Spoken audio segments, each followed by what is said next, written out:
Association not for profit, association not for profit, फलाहो बहबूद, बहबूद अगर मैंने सही लिखा हो, फलाहो बहबूद वाले इदारे, ऐसे इदारे जो अच्छाई करना चाहते हैं, नेक काम करना चाहते हैं, लोगों की मदद करना चाहते हैं, सर्व करना चाहते हैं कम्युनिटी को, ये सारों को हम कहते हैं नॉट फॉर प्रॉफिट एसोसिएट। बहुत सारी ऐसी कंपनी हैं जो प्रॉफिट नहीं कमा पाती, लॉस में होती हैं, लेकिन उनका इरादा प्रॉफिट कमाने का होता है, वो होते बिजनेस ऑर्गेनाइजेशन। बट कुछ ऑर्गेनाइजेशंस ये चाहते हैं कि नेक नियति से सवाब का काम किया जाए, अच्छा काम किया जाए। अब नॉट फॉर प्रॉफिट इदारा, मैं फर्ज करें 5-6 दोस्तों के साथ मिलकर इकट्ठा होता हूं, मैं कहता हूं यार एक नॉट फॉर प्रॉफिट इदारा बनाते हैं। हमने नॉट फॉर प्रॉफिट इदारा बनाया, हमने कुछ अच्छे काम करने शुरू किए, गलती से हमारी किसी गफलत से ना अचानक से किसी का नुकसान हो गया। फॉर एग्जाम्पल हमारे पास किसी का पैसा पड़ा था, वो जाया हो गया। फॉर एग्जाम्पल हमने को मदद करनी चाहिए और वहां मदद के बजाय नुकसान कर बैठे कहीं, तो हुआ ये कि लोगों ने आके हमें पकड़ लिया, उन्होंने कहा अच्छा तुम लोगों का नॉट फॉर प्रॉफिट इदारा था, हमारा इतना नुकसान हुआ, भरो। अब कंपनियों को तो बेनिफिट होता है लिमिटेड लायबिलिटी का, अब नॉट फॉर प्रॉफिट इदारा तो पार्टनरशिप की तरह से चल रहा है, चंद दोस्तों ने मिलजुल के शुरू किया था। हम तो परेशान हो गए, लोगों ने आगे हमें पकड़ लिया कि जी आप लोग अनलिमिटेड लायबल है। तो अगर मैं करना अच्छा काम चाहता हूं और मैं इदारा कंपनी जैसा बनाना चाहता हूं, तो एक खास किस्म की हम कंपनी बनाते हैं, एसोसिएशन नॉट फॉर प्रॉफिट। इसको कंपनीज एक्ट का एक सेक्शन डील करता है, उसको हम कहते हैं सेक्शन 42, थोड़ा सा मध्यम लिखा हुआ होगा, सेक्शन 42। आपने सेक्शन नंबर्स याद नहीं करने होते कंपनी लॉ में, यानी कि ऐसा नहीं होगा कि आपसे एक्सपेक्ट किया जाए कि पेपर में आपसे कहें सेक्शन 8 सुनाओ, सेक्शन 11 सुनाओ, ये रेफरेंस के लिए होते हैं। लेकिन सेक्शन 42 इतना अहम सेक्शन है कि ये आपको पता हो, इन कंपनियों को उर्फे आम में हम कहते हैं सेक्शन 42 वाली कंपनी। तो अगर मुझे नॉट फॉर प्रॉफिट इदारा बनाना है तो मैं सेक्शन 42 वाली कंपनी बनाऊंगा। अब ये कंपनी मुझे बनाने की इजाजत कब मिलेगी? ये मुझे इजाजत तब मिलेगी जब नंबर 1, मैं किसी प्री डिफाइंड ऑब्जेक्ट को चूज करूंगा, प्री डिफाइंड पर्पस को चूज करूंगा। यानी लॉ ये कहता है कि भाई अगर आप एक नॉट फॉर प्रॉफिट इदारा बनाना चाहते हैं और आप उसको कंपनी की तरह से रजिस्टर भी कराना चाहते हैं, तो वो रेगुलर कंपनी नहीं कहलाएगी, उसका नाम होगा एसोसिएशन नॉट फॉर प्रॉफिट। एक ऐसी एसोसिएशन जो प्रॉफिट के लिए हरगिज नहीं है। तो एसोसिएशन नॉट फॉर प्रॉफिट के अपने प्री डिफाइंड ऑब्जेक्ट्स होते हैं, अपने मकासद होते हैं, अपना तरीकाकार होता है, अपना सिस्टम होता है। तो नंबर 1, जब मैं ये इदारा बनाने लगा हूं तो मुझे इजाजत भी लेनी है। किससे इजाजत लेनी है? एसईसीपी बहादुर से इजाजत लेनी है। मुझे एसईसीपी को अप्लाई करना होगा। एसईसीपी कहेगा ओके ठीक है जी, मैं आपका इदारा रजिस्टर कर देता हूँ, 4 शर्तें हैं, 4 पूरी कर दो शर्तें। हम चंद लोग जाएंगे, हम कहेंगे एसईसीपी के पास कि जी हमने इदारा बनाना है, वो कहेगा जी 4 शर्तें पूरी कर दो। असल में एसईसीपी को भी डर है कहीं ऐसा ना हो कि हम एक नॉट फॉर प्रॉफिट इदारा बनाए, बड़ा अच्छा काम कर रहा हो, शुरू में मैं 1 लाख रुपए दूं, एक और बंदा 1 लाख रुपए दे, एक और बंदा 1 लाख रुपए दे, हम बड़ा नेक नियति से काम कर रहे हैं, हमारा इदारा चलना शुरू हो जाए, फिर हम इंटरनेट पे आके लोगों से क्या हो हमें डोनेशन दो, अखबार में इश्तिहार दें, बैनर लगाएं कि जी हमारे इदारे को डोनेशन दो, डोनेशन दो। अब हम 3-4 दोस्त जिनने मिलकर इदारा शुरू किया, हमारे पास लाखों की डोनेशन आना शुरू हो जाए, हमारा इदारा बढ़ता चला जाए, बढ़ता चला जाए, फिर एक टाइम आए शायद करोड़ों की डोनेशन आनी शुरू हो जाए। अब जब करोड़ों की डोनेशन आनी शुरू हो जाए तो हो सकता है नीयत खराब हो सकता है मैं कहूँ चलो एक काम करते हैं, थोड़ा सा खर्चा हम लोगों पे भी कर देते हैं और बाकी प्रॉफिट निकाल लेते हैं, डिविडेंड बना लेते हैं, लो जी डिविडेंड आ गया, इतना सारा पैसा आ गया हमारे पास। और फिर क्या हो, चलो ठीक है हम डिविडेंड ना निकालें, इदारे के पैसे से मैं अपनी गाड़ी ले लूं, मैं अच्छा महंगा मोबाइल ले लूं, कोई और इस तरह की हरकत कर लूं। तो टेक्निकली जब आप एक नॉट फॉर प्रॉफिट इदारा बना रहे हैं तो एसईसीपी कहेगा 1 मिनट मेरे पास आओ, मैं रजिस्टर करूंगा और मेरी 4 शर्तें पूरी करनी है, वो एक एक करके मैं 4 शर्तें आपको बताऊंगा, मामला हल होता चला जाएगा। जब प्री डिफाइंड का क्या मतलब होगा? प्री डिफाइंड का मतलब है पहले से। नॉट फॉर प्रॉफिट इदारे हजारों तरह के हैं दुनिया में, लेकिन एसईसीपी ने डिफाइन कर दिया, एसईसीपी ने 12 मकासद डिफाइन कर दिए, 12 ऑब्जेक्ट्स। वैसे तो 11 है, लेकिन अभी मैं बताता हूँ 12 किस तरह से। उन्होंने कहा इनमें से कोई काम करना है तो यस आओ, हम कंपनीज एक्ट में आपको स्वीकार करेंगे, हम कंपनीज एक्ट में आपको एक्सेप्ट कर लेंगे। दूसरी शर्त क्या लगाई, बड़ी मजे की शर्त है। उन्होंने कहा इस इदारे के अगर कोई प्रॉफिट्स होंगे, प्रॉफिट्स का वर्ड गंदा है, घटिया है, एक काम करते हैं सरप्लस लिख लेते हैं, कोई सरप्लस होंगे, कोई इस इदारे के पास एक्स्ट्रा बच गया तो वो मेंबर्स को नहीं जाएगा। इस इदारे में अगर कोई सरप्लस बच गया तो वो मेंबर्स को नहीं मिलेगा, डिविडेंड नहीं मिल सकता। अब आपके इदारे के पास 10 करोड़ की डोनेशन आ गई, 4 करोड़ के आप काम करा रहे हैं, बकाया 6 करोड़ पे मेंबर्स का कोई हक नहीं है। ये बाकी कंपनियों की तरह नहीं है चलो जी आप डिविडेंड कमा लो, खाओ, घर ले जाओ, इस तरह का कोई चक्कर नहीं है। तो ये बकाया सरप्लस के साथ क्या होगा, यहां आ जाती है तीसरी वाली शर्त। प्रॉफिट या सरप्लस अगर होंगे तो वो प्रमोशन ऑफ ऑब्जेक्ट्स पे लगेंगे।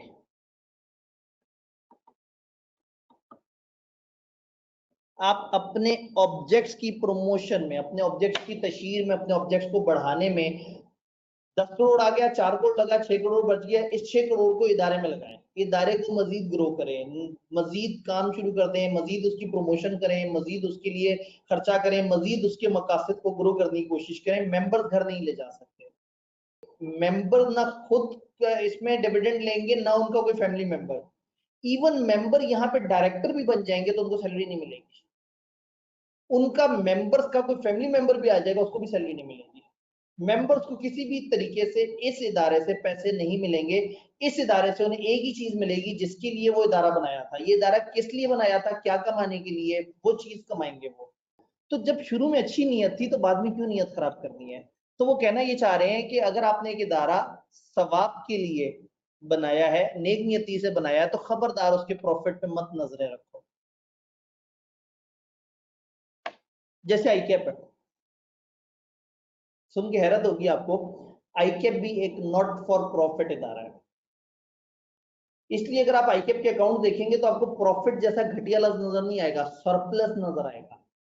आईकैप बच्चों से फीस लेता है, बच्चों से एनुअल सब्सक्रिप्शन लेता है, मेंबर से एनुअल सब्सक्रिप्शन लेता है, मुख्तलिफ और सोर्सेस से कमाता है, फिर आईकैप कुछ खर्चे करता है। उस आने वाली इनकम में से होने वाले खर्चे के बाद जो एक छोटा सा सरप्लस बचता है, तकरीबन 1.25 अरब का इस वक्त सरप्लस आईकैप का, जो छोटा सा सरप्लस बचता है वो सरप्लस आईकैप पे ही लगा सकता है। आईकैप अपने इदारे पे लगा सकता है, अपने इदारे की तजरीज पे लगा सकता है, अपने इदारे को बेहतर करने पे लगा सकता है, अपनी बिल्डिंग्स को ठीक करने पे लगा सकता है। बट आईकैप के मेंबर्स जिन्होंने जाने दी है आईकैप के लिए, जिन्होंने खून बहाया है, जिन्होंने मुशक्कत काटी है, इतनी मेहनत से दिन रात एक करके क्वालिफाई की है, तो वो मेंबर्स को नहीं डिवाइड करेंगे। कितना मजा आता, वो 1.25 अरब का सरप्लस मेंबर्स में डिवाइड हो जाता। 10,000 मेंबर्स हैं, आराम से सब मिलके खा पी लेते अच्छा खासा। नहीं करना, ये प्रोफेशन का हिस्सा है, ये प्रोफेशन पे लगेगा, ये लोगों को फेल करने पे लगेगा, ये वसीतर मफाद में लगेगा। चौथी चीज, जब हम नॉट फॉर प्रॉफिट इदारा सोचते हैं ना तो फौरन से बहुत सारी एनजीओ आती हैं। इस्लामाबाद में, नॉर्दर्न एरियाज में, सराइकी बेल्ट में, बहुत सारी जगह पे बहुत सारी एनजीओ चल रही हैं, और उनमें से अक्सर एनजीओ पाकिस्तान को तोड़ने पे लगी हुई हैं। ज्यादातर एनजीओ बाहर से फंडेड है और उनका मकसद ज्यादातर पाकिस्तान में लोगों में इश्तियाल पैदा करना, पाकिस्तान से नफरत पैदा करना। तो एससीसीपी ने कहा एक चौथी शर्त है, चौथी शर्त यह है कि आप पाकिस्तान की बका, सलामती, खुद मुख्तारी, सॉवरेनिटी, फलाना फलाना, जितने भी औखे अल्फाज इस्तेमाल कर लें, उन्होंने कहा आप इसके अगेंस्ट नहीं आएंगे। आपका इदारा किसी भी वक्त पाकिस्तान के मफाद के, पाकिस्तान के वकार के, पाकिस्तान के मामलात के अगेंस्ट नहीं होना चाहिए।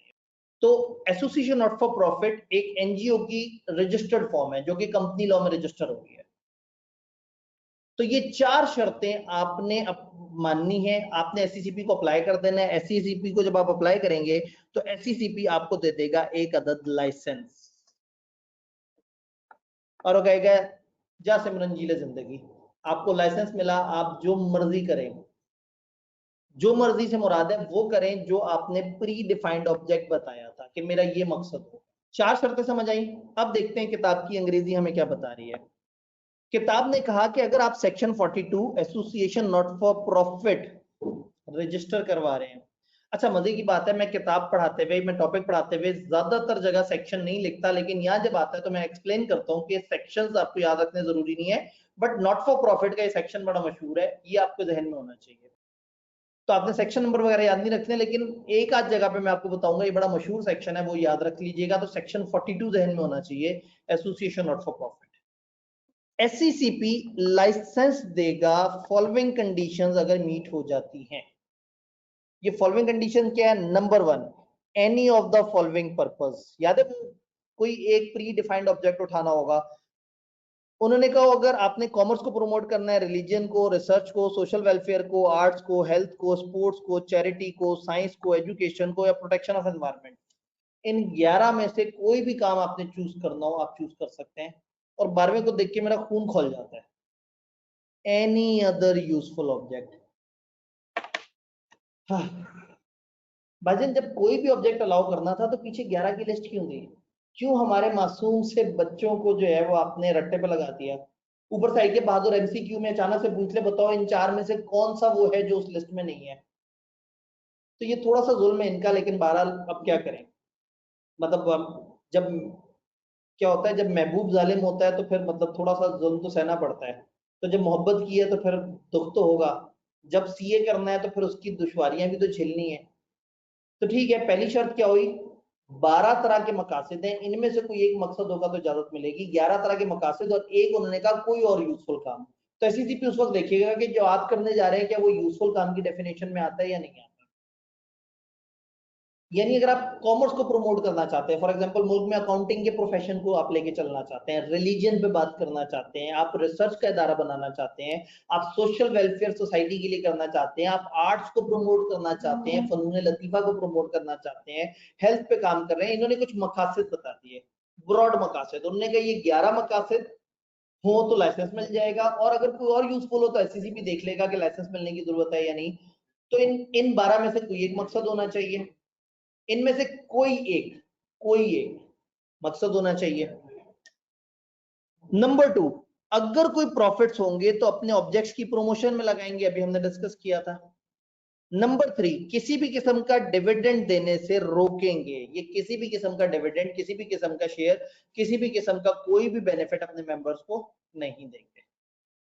चौथा, such companies object and activities are not and shall not, ना है और ना कभी होंगी क्या, against the law, public order, security, sovereignty, national interest, मुल्की मफाद, बका, सालमियत और इस तरह के सारे औखे अल्फाज जोड़ दिए। उन्होंने कहा आपका ये इदारा कभी भी पाकिस्तान के अगेंस्ट नहीं आएगा। सबसे पहले पाकिस्तान की सलामती पे आंच नहीं आनी चाहिए, पाकिस्तान के इंटरेस्ट के अगेंस्ट नहीं आना। अगर ये 4 शर्तें मानते हो तो एससीसीपी को अप्लाई करो, एससीसीपी आपको दे देगा एक लाइसेंस। अब जब इनको लाइसेंस मिल जाएगा तो ये एसोसिएशन तमाम प्रिविलेजेस एंजॉय करेगी एक लिमिटेड कंपनी के। लिमिटेड कंपनी की लिमिटेड लायबिलिटी है, सेपरेट लीगल एंटिटी है, वो सारे मजे से मिलेंगे। और जो भी उनकी ऑब्लिगेशंस होंगी, जो भी उनकी जिम्मेदारी है, जो कंपनियों की जिम्मेदारी है ना, अकाउंट्स बनाओ, ये करो, ऑडिट करवाओ, फलाना, तो जस्ट लाइक ये एक इदारा एक रेगुलर कंपनी की तरह से रजिस्टर हो जाए। और जब ये एक रेगुलर कंपनी की तरह से रजिस्टर हो जाएगा तो उसके बाद इसको कंपनी जैसे सारे फीचर मिलेंगे। हाँ, मगर कंपनियों के एंड पे वर्ड होते हैं limited, private limited, guarantee limited, आपको ये लफ्ज नहीं लगाना है। आप सोचते ना PTCL, Pakistan telecommunication company limited, L for limited, HBL, Habib bank limited, ये जो वर्ड एंड पे लिमिटेड, प्राइवेट लिमिटेड और इस तरह का आता है ना, ये एसोसिएशन इस लफ्ज को हटा सकती है अपने नाम के। क्यों हटाए नाम के एंड से? इन लफ्ज का नाम के एंड पे लिखा होना क्यों तकलीफ दे? मैं इसकी एक एग्जांपल देता हूं। फॉर एग्जांपल, एक स्टूडेंट है, उसको चोट लगी है, उसके घुटने में चोट लगी है।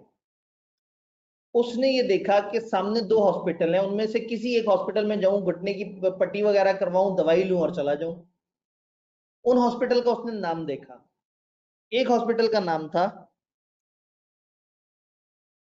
नदीम हॉस्पिटल और एक हॉस्पिटल का नाम था नदीम हॉस्पिटल प्राइवेट लिमिटेड। जब वो प्राइवेट देखेंगे घबरा नहीं जाएंगे? ये जो नाम के एंड पे ये जो अल्फाज लिखे होते हैं ना, ये प्राइवेट और इस तरह से, इससे बड़ी कमर्शियल सी फीलिंग आती है। इससे आपको बड़ा मादी मादी सा लगता है, आपको लगता है ओहो यार ये तो पैसे खाकू जाएंगे, ये तो छीन देंगे, ये तो बहुत ज्यादा हैवी फीस होगी इनकी।